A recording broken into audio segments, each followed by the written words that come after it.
Hi everybody, this is CR number 15, helper video number 1.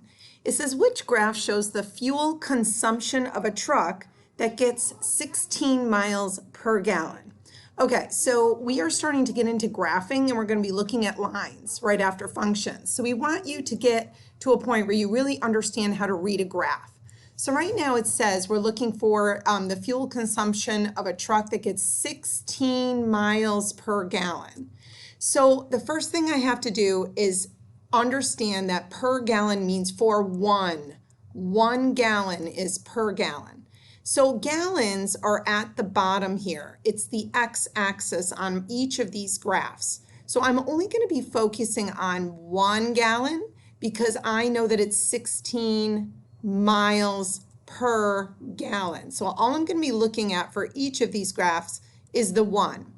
Now when I go to the 1 gallon, I have to follow my graph up until I reach the line that is drawn.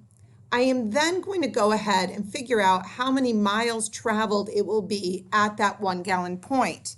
So if I look at this first graph, at 1 gallon, it reaches this line about 4 miles. So this looks like about 4 miles per gallon. So that definitely isn't even close to 16.